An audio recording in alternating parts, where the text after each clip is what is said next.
Hello, welcome to Neural Nebulae, where we unravel the mysteries around artificial intelligence, clear up misconceptions, and explore its transformative impact on industries, its various use cases, and important considerations that you need to make as you embark on an AI journey.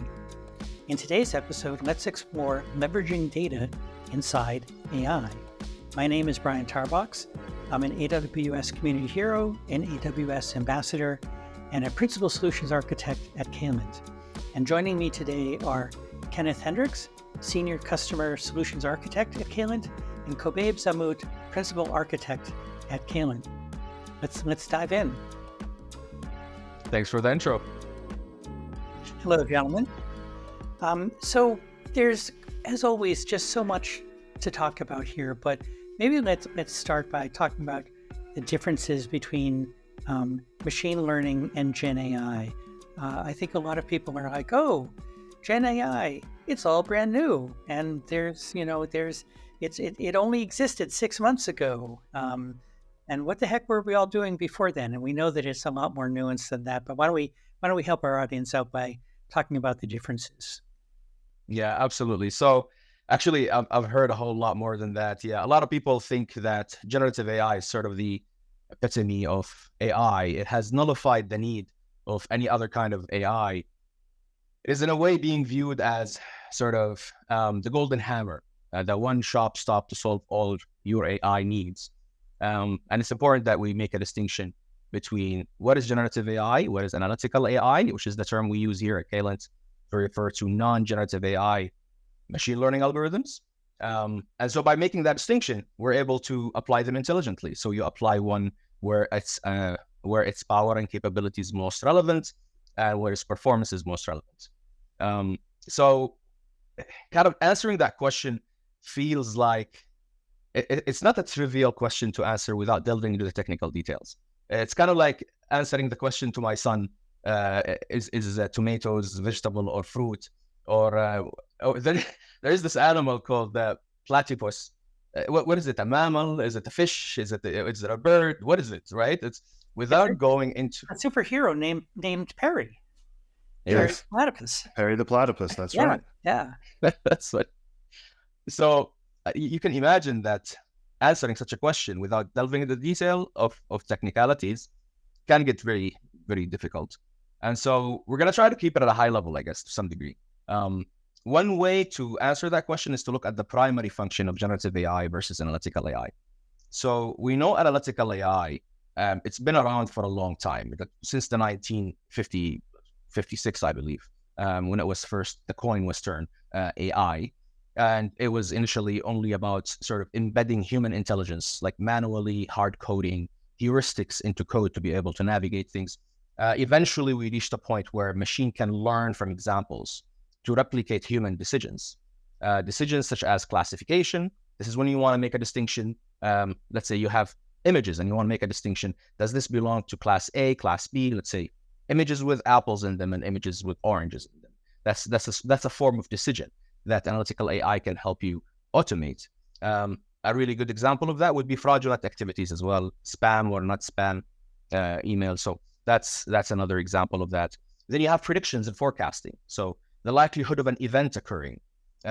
Will it snow tomorrow? Or what is the demand on our products for the next 6 months? Forecasting and predictions is another form of analytical AI. Then you have your recommender engines, for example, which is basically learning the relationship between products and user interactions, and then being able to recommend these products to users, such that you maximize the likelihood of them actually purchasing the product or viewing the video or whatever it is, right? That's another example of analytical AI. So analytical AI tend to be single tasked. So it's doing one thing and one thing only, and it doesn't transfer over to other problems. So for example, if you train a model to predict fraudulent activities from credit card transactions from bank A, this credit card is provided from bank A, you wouldn't necessarily be able to use that exact same model for bank B's debit card transactions, right? So they're single tasked and they're unimodal, meaning they ingest one type of data. On the other hand, generative AI is multimodal. So it's a class of algorithms, machine learning algorithms, that is capable of understanding and generating content. So that's including numbers, including also text and images and things of that sort. And they are becoming increasingly multimodal, meaning they're able to perform a wide range of tasks or ingest a wide range of data, pardon me. So you have text and images like we see with Claude 3 right now, right? They're also multitask, so they can actually do reasoning, they can do chatting, they can do generating code, they can actually generate code and reason about logic as well. They can do causality inferencing. They can do so much right now. So this is, I guess, the difference from my perspective when it comes to generative AI, analytical AI, primary function. It seems like this is one of those cases where it's easiest to explain by example. So the system that helps your car stay on the road, is probably an analytical system, whereas the system that where you come up with the explanation to the police officer or the insurance company while you hit something, that's probably generative. I love that example. That's good. Yeah. Yeah, and I think a really important note too is that these two technologies work really well together. So as Khobaib mentioned, it's not that generative AI is replacing analytical AI. They do exist together, but they also play very well together. And we see a lot of use cases where users want to interact with a system and ask questions, and the answer may come back in the form of generative AI to produce summaries or images or whatever it is, but may also go to a database and get information from a database and do some analysis on that data and provide some forecasts for what may happen in the future based off of predictions from that data. Absolutely. Right. So so you mentioned data, which always gets my attention. And because one of the, all of us, I mean, how can you be doing anything without data? So, gosh, not going to go there. Crazy world. I'm going to stay focused on AI and not these pesky humans. But analytic and generative AI really have quite different requirements for the sort of data that they need to do their work. Perhaps we could talk about that, and that can help explain some of the differences. Yeah, that's actually a great question. I'll try to answer it myself in as few words as possible. So the first thing I'd like to note is that, and maybe it's best to mention it at the end, but anyways, I feel like it's relevant at this point. Generative AI is a low barrier to entry technology. So it's a technology that is useful off the shelf. You don't really need to have perfect data. You don't really need to even train these models. Unlike analytical AI, these models are often pre-trained, and then you take them, and the worst you would expect to do is probably fine-tune them for your specific task, but they're useful off the shelf in most cases, right? And so let's talk about the data a little bit. So we have two different categories of data. We have our structured data, that's your popular databases, for example, Excel spreadsheets, etc. Your structured data is basically organized data around schemas. And so they have records, they're tables, and if we call them conforms to a particular data type, these are easily searchable and analyzable. They're amazing, wonderful data. We've been using them for analytical AI. Analytical AI is extremely sensitive to kind of problems in data, right? So that's why structured data is very useful for it. Then you have unstructured data. That's your basically images, that's your text, that's your videos. It doesn't conform to a particular schema as in tables and things of that sort.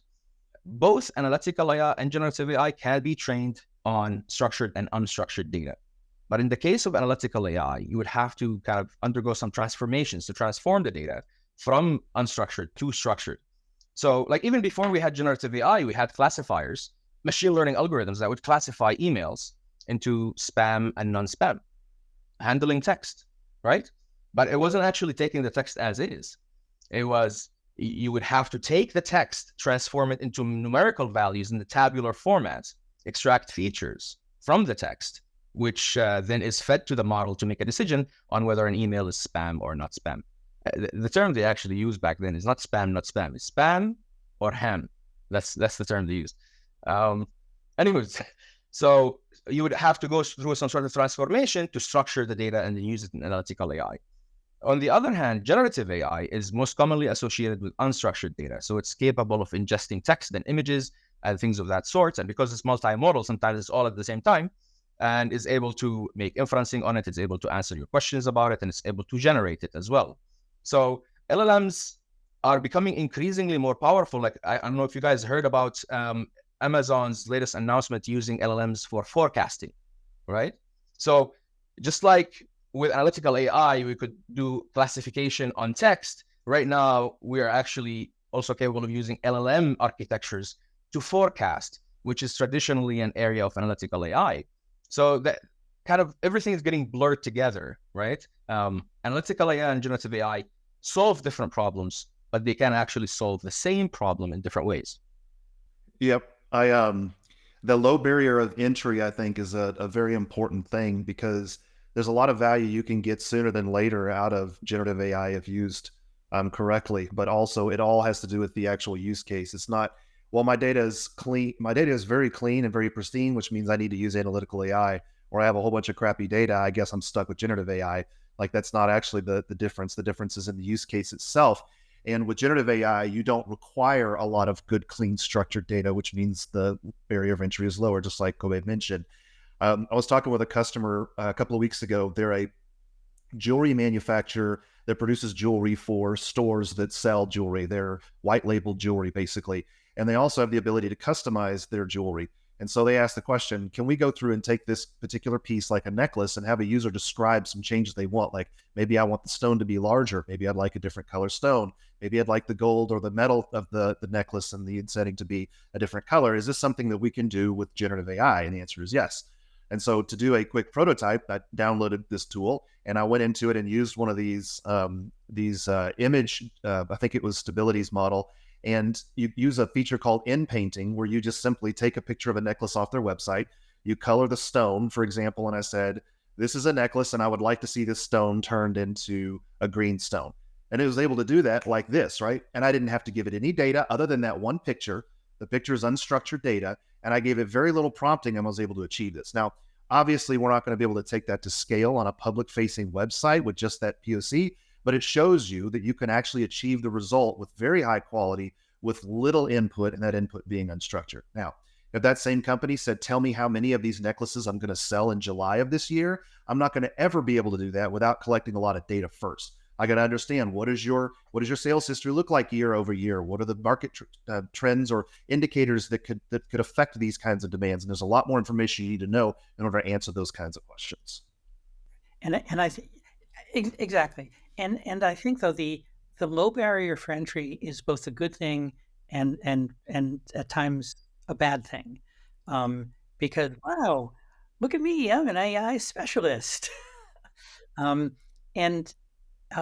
mean, one of the interesting things that I think is we talk about hallucinations in Gen AI, and in analytic AI, we can talk about, errors or mistakes where it gives an answer that seems odd, but I think those errors are often sort of detectable. Whereas with Gen AI, since the output is often unstructured, knowing if it did the right thing or not, it can be quite difficult. So like Amazon Retail now it does summaries of all the reviews. And the summaries can be quite good, but they can also be hilarious. I saw one that was describing a flower pot, and I may have talked to both of you about this in previous meetings. And, the review said, people like this flower pot because it was a good color and it held lots of plants. People also like the fact that it almost always arrived broken and useless. And it's like, okay, you really didn't get it. But all the sentences looked fine. They were all semantically correct, but the gist of it was just nonsense.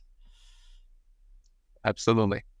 Yeah, and it goes into like exactly how these different algorithms or these different models are trained, right?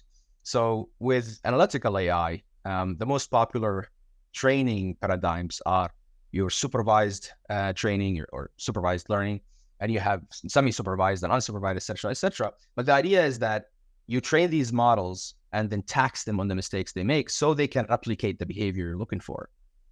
While in generative AI, it's more about learning the English language, and they do so by using the self-learning approach, self-supervised approach, which is basically can the model predict the missing word in a sentence? So they have a bunch of sentences, they remove a word, mask it, and ask it to predict. And then it is basically being penalized on not predicting the right word in a sentence, or not being able to predict the next sentence, the following sentence, right?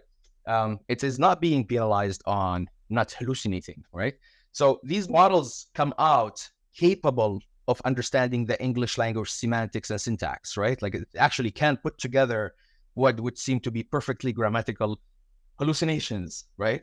And so that's why you kind of sort of apply these prompting techniques that force it not to hallucinate, or, apply some other kind of penalty functions to it when you're training it to make sure that you account for that as well. Or just force it to lie more convincingly. Which is another level of the risk, because it means that it's very possible to get the wrong answer and it to be very sneaky that it's the wrong answer. Like maybe you can't just read it and at first blush understand it's the wrong answer. Right.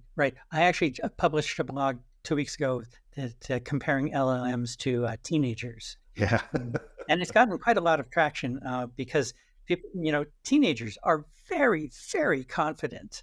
And sometimes they're right, and sometimes they have no earthly idea what they're talking about, and they often don't pay any attention to the expertise of the person they're speaking to, which is why we sometimes talk about GenAI as mansplaining as a service.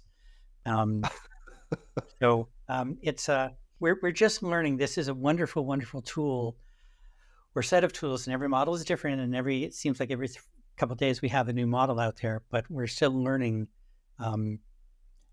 My kid asked me today, he said, Dad, these chats make stuff up? And I said, yes. And he said, how do you tell when they're telling the truth? And I said, we're working on it. Yeah. Have to get an AI polygraph, I guess.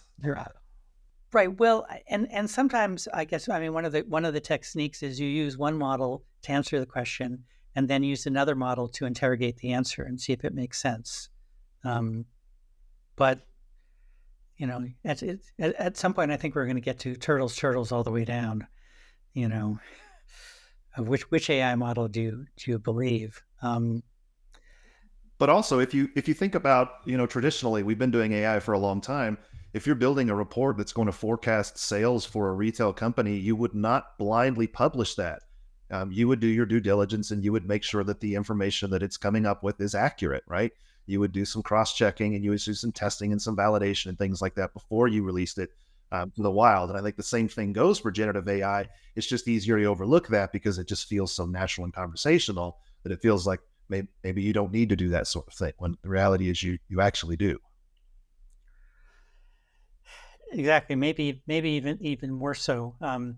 Especially because one of the things that has really struck me about GenAI is how many of the human cognitive characteristics they seem to be having. My background's in cognitive psych, and the fact that generative AI follows primacy effect, recency effect. If you ask it to please do a better job, it will do a better job. And I'm still struggling with where in the vector encoding did the word please result in more expertise. I read an article about that by being polite and using manners, you're more likely to get a good result. And that's fascinating, because that's the first question that comes to mind is, well, how did it do that? Like, is that intentional, or is that an unintended side effect of how this thing was programmed? That's fascinating. Right. I often play with Python and GenAI just because I was really early into Code Whisperer. And so, I'll ask it to come up with a Python function to do X. It looks okay. And then I'll say, can you do a better job? And it says, oh, sure, here's a much better example. It's like, wait a minute. What were you doing just 30 seconds ago? Why did you give me the terrible answer? So there's this whole debate about, I don't know, my undergraduate was philosophy. So, emergent behavior. Is there such a thing as emergent behavior? They do seem to be showing what looks to me like emergent behavior. And those are very hard to quantify. But maybe let's segue a little bit just in terms of time of like, how we prepare and store the data and use the data. And Khobaib, you talked earlier about, changing the words into numbers. If you could talk a little bit about that, that would be probably pretty interesting. Yeah, that's actually a really interesting topic. So there's another kind of generative AI models that are capable of taking text and transforming it into what we refer to as vector. These are called embedding models. And so they take, let's say, a piece of text and they generate this embedding, this vector. And the curious thing about these vectors is that if you were to put contextually similar text through this model, the resulting vectors would have very close values. And so not only that they're translated into numbers, which is really easy to search as opposed to doing string matching, right? Which takes forever. Imagine having to do string matching in all your organization data. So numbers are a lot faster, obviously. But also it is made in such a way that similar documents have similar values, making it easy and efficient to retrieve them and retrieve relevant context, which is extremely useful in scenarios where, for example, you want to use RAG. You want to ask the question of an LLM, of a generative AI model, let's say, tell me about our PTO policy, or tell me about our particular policy in this area or this particular aspect. And so using just that text, it basically you're able to create an embedding out of it, a vector, and then hit the vector store and find all the similar context documents that are related to your question, retrieve them, pass that to the LLM, and have the LLM synthesize a response to your question based on the context. So that's basically one of the most popular ways of storing data for generative AI purposes. And we have this whole class of databases right now, your vector databases, that are optimized in different ways, for speed versus accuracy or recall when you're retrieving. And yeah, this is an exciting area of development.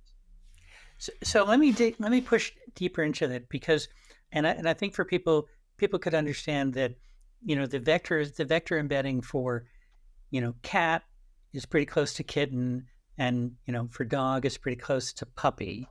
Great. So if I'm asking you about cats, it might, say if I asked for young cat, it would know to go to kitten instead of puppy. But some of the other, it's like, if I said that, I can totally get. But if you said, make me a cute picture of a cat, how is it pulling out cute? I mean, maybe all cats are cute. I don't know, but it's just interesting how those other concepts get tied in, and maybe it's okay that it's all at a certain level just a mystery, and I've got a 10 billion parameter model, and I don't know what the values are for everything, but I'm just curious how it gets those sort of higher level semantic concepts. That's a good question. So it actually is not necessarily looking at the words the way we're looking at it, right? So the way they train these models is using the self-supervised algorithm, right? And then what they do is basically they bring a bunch of text and they remove words, and they call them masking, and then train the model to predict the word. And by doing so, the model understands not only cute, but all varieties of the word cute that are supposed to belong in this particular masked location, right? So it's looking at English language from syntax, from grammar perspective, right? And so by doing so, it's become context aware. It is able to assign the word cute a particular value that make it close to the word, give me another word for cute, handsome, right? Because they fit in similar context within the grammar, right? With the broader grammar. And so, yeah, and then they add other layers toward the end to basically reverse that and generate the numbers, the vectors, that reflect that context. So I guess that's the easiest way I can explain it at this level. Well, it's funny. Sorry, Kenneth, I'll just say one thing. My philosophy background makes, anytime I can mention Ludwig Wittgenstein, I've got to dive in. He was linguistic philosophy, and he talked about, you don't learn a word, you learn a system of words. You learn what he called the language game, how various things tie together.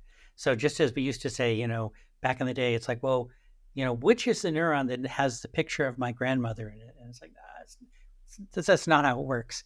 Where's the parameter in the 10 billion parameter model that knows Q? No, it's the relationship. It's the game. It's the interrelationships between all these words. And sorry, Kenneth, go ahead. Yep. And also, I think this all harkens back to, what was it, 2017, when the Attention is All You Need paper came out, that it's not about looking at individual words and translating those into another word in the output, but look at the word cute, but also look at it within the context of the entire sentence. Like what is it attached to? What's the order? What's the magnitude of that particular word in the sentence, to try to compute the meaning of it? And I think it's a wonderful trick that we're seeing played with these things, to where, to the human mind, it's like we've said something and it understood it and it responded intelligently, but what's really happening is just a big math game behind the scenes, to where it's figuring out the most likely accurate response to whatever form of sentence that you sent into this thing, right? And it's coming back with high accuracy because of this. So all those vectors, it's not about vectorizing any particular word, like where in the vector scale is this particular word that's in the sentence, but how do all these words in the prompt relate to each other? And then let's start creating a response that is equally related to the input that was given by the users. Exactly. And it makes me think, we're speaking in English, and I think most of these models, although a lot of these models can do machine translation, I think most of them have been trained on English. And I do wonder, there's the old question of, does language structure how we think? And I think it does. And so I'd be curious. It would be difficult to do this just because the cost of training all these models, but it'd be interesting to, train one of these giant models up on French or Spanish or, Ukrainian, whatever, and then just see what kind of things it did. Because, some machine translations are terrible.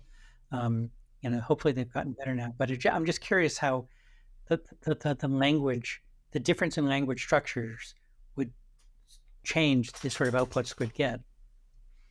Yeah, I think GenAI, when translating from one spoken language to another, is a lot more accurate because it's able to translate the ideas and not trying to translate the word from word to word, which is less beneficial in language translations like from English to Spanish, where it's a very close one-to-one in how the language is spoken and structured, but a lot more relevant when you're translating English to Japanese, to where the languages are completely different in how the words and the sentences are structured together. Interesting. So that leads me into one of my favorite topics on all of this is, so how do we mitigate biases? Because it's if I give you 100 sentences that say X and X isn't true, and I ask you about X, it's going to give you back, so it's and the world is, is evolving so much. How do we deal with needing to train these models on enormous amounts of data when we know that most of that data is wildly biased? So I don't know how. Maybe Khobaib has some insight that I don't, but what I do know is it is more important than anything, as we saw just a couple of months ago, or maybe last month, with Google's Gemini coming out and having some very sensitive information, some bias that we saw. And there's an example of a company that I guarantee you tested this before they put it out there, but a bias still rose its head and showed up when people went to use it, and it caused a really bad blemish on their reputation as a result of it. Absolutely. That's actually one of the greatest examples of the damage bias can cause. But bias is not always bad. Bias sometimes is naturally occurring in the data. And it is what it is. Like fraudulent activities. What is the likelihood of that event happening? It's extremely rare. If you look at any fraud data sets, you'll find that the percentage of fraud is in the thousands of %. It's small, tiny fractions, right? And so if I was to tell you something is fraud, I would be like, hey, I caught a fraud transaction. The knee-jerk reaction that you would have is, are you sure? This is so rare to occur, right? But it's not necessarily a bad thing. It's just, it is what it is. And we have to respect the machine learning model's learning paradigm when we're training it on basically biased data. So the example I just described is referred to as class imbalance, and it's a very popular sort of problem. And what ended up happening is that machine learning models who tried to learn the prior probability of events occurring and then tried to actually learn the patterns in the data that combine the two to make a prediction end up ignoring the latter part. And they just basically give you the prior probability in case of imbalanced data. So what I mean by that is it would just claim every transaction is non-fraud, pardon me. And it would be 99.999% accurate. And it's like amazing. It's not amazing. It's actually bad. It's terrible. So we have to mitigate for that. And there are techniques to mitigate it. You replicate instances of the minority class and things of that sort would help you address that issue. But there are other kinds of biases that are dangerous and damaging. And I think that's what most people are sort of concerned with. These are outcome bias, right? And so what that means is that let's talk about credit card application or credit applications. And this is a very popular example. Everybody likes to talk about it.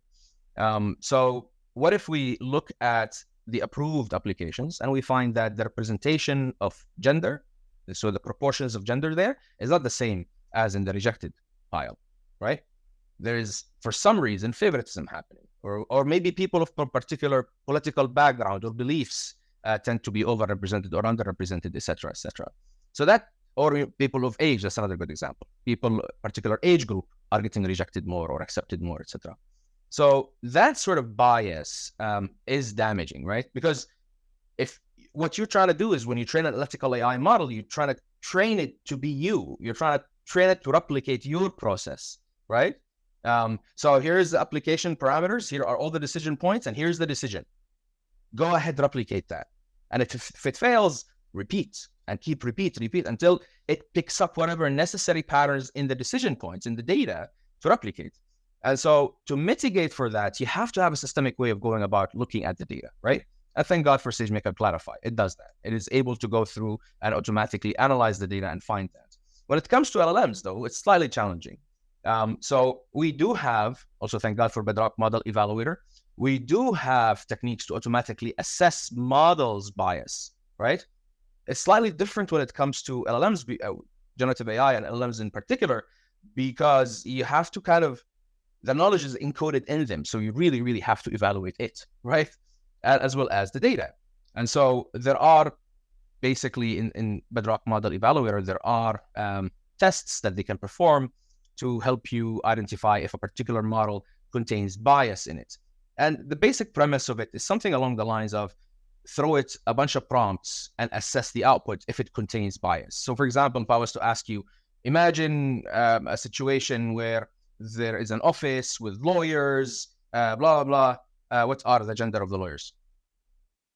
And then you tell me, I was like, look, see, you said female, but here you said male. And if I repeat the question 10 times, how consistent is the answer? And what is the representation in your response? So we like a doctor, we're diagnosing the bias within that model, right? The Bedrock Model Evaluator would do something similar, identifying the degree of bias within that model. And your job would be to pick the model that has the least bias in it. Those model builders, when they're training their models, should be looking at these things. But it's not an easy thing to do with the huge amounts of data, right? That looking and measuring for bias is not a one-time thing either, is it? Isn't it something that you ought to be doing ongoing to continue to keep your finger on the pulse of the performance of your model? Absolutely, as it evolves. And the thing is, sometimes it's a question of, which data am I selecting? Am I selecting, looking at credit applications in the city, or in the suburbs, that kind of thing. But then there's also times when the data just isn't available. So until I've got some background in medical, and until very recently, most drug studies were done on, college-aged males, because that's what you can get to join a drug study. Well, not everyone is a male between 18 and 22, go figure. And so even if I wanted to have an unbiased set of data, there are times where the data just doesn't exist. And so as a society, we are learning, hey, go figure. There are differences, and we have to do something about that. But I think part of it is just awareness. It reinforces what Khobaib was talking about with, checking credit applications, for example, is that it may be the process itself, that there's something in it that's creating the bias. It's not necessarily the ML model, but it could be our way of thinking that goes into, or the process that we have in place in general, and it's just mimicking what happened. But it's also a really good opportunity to discover these programmatically and be able to eliminate those kinds of biases upstream in the overall thinking or process part of the life cycle. Yeah, absolutely. So with SageMaker, by the way, so it goes back to what Kenneth was saying. This is a very good point. It's not something you do once and say Bob's your uncle. It's an ongoing process. It's an ongoing monitoring activity, and SageMaker Clarify helps you with that, right? So the idea is that we want to make sure, like, there are biases that exist everywhere for different reasons, right? There's a selection bias that happens because just survival, for example. Things that had a certain trait survived longer, therefore they're overrepresented or underrepresented, etc. Like if you look at any system we put in place, naturally it's optimizing for something and introducing a bias of some sort. And so that's normal. For example, if we look at the age, we said there's age bias maybe in credit applications. Well, then sometimes that makes sense. As a business, a bank probably don't want to give a 35-year mortgage to a gentleman who has reached retirement age, right? Maybe that's a decision they want to make because they calculated it as a risk. That introduced bias. So anyways, the SageMaker Clarify would help you test this on an ongoing basis, looking at representation, overrepresentation, underrepresentation, and also the outcome, right? If there's outcome bias, and would help you mitigate it by replicating instances or whatever means you need to kind of address this issue. And it's really our job as AI practitioners to also think about that on behalf of our customers. Ask your customer question, what are the bias-inducing instances, or what are the common biases that exist for this particular task that we're trying to solve? In the credit application, for example, they may identify, look at single families who make more than 50,000.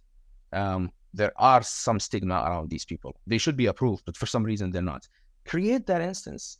Curate a set of all these different bias-inducing instances. And whenever you train a model, before you deploy it to production, run all these instances against it, and then Clarify through its feature attribution feature would tell you why it made that decision. What features in the data resulted in rejecting or accepting that application? And when you pair that up with bias-inducing instances, you're actually identifying the source of the bias in your data, right? So it's a very, very powerful tool.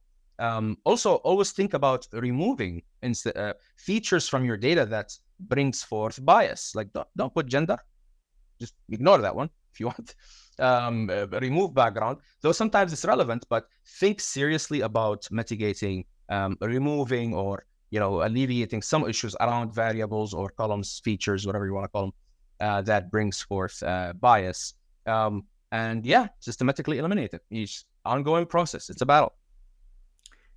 It's interesting. One of my friends actually runs a recruiting company where they're trying some fairly interesting extreme approaches to this, where they were doing this during the pandemic when we were all locked down, so all interviews were on Zoom, and they actually set up a system where you wouldn't see the candidate, and the candidate's voice was also modulated, so you couldn't tell gender, you couldn't tell age, you couldn't make those judgments, and it's just really quite interesting. I would say. So I wonder, when we look at various models, we often look at, costs, like, okay, it's this, it costs this many dollars or pennies, per token. And, we score our models this way, or the speed that they generate results. I wonder about if there ought to be, scoring for bias. I wonder whether that's something that we, as a field, ought to be pushing for. Claude 12 has 6% less bias than Claude 11, or whatever. I mean, I think it's a differentiating point that a lot of people might find useful. Yeah, we hear a lot of talks about fewer hallucinations and things like this, but it's never quantified. And it's never, not that I've seen anyway, spoken beyond the concept of hallucination into actual bias like you're talking about. So bias is quantifiable. Like it's not Yep. it's not trivial. I'm not gonna trivialize this and say, oh, it's a piece of cake.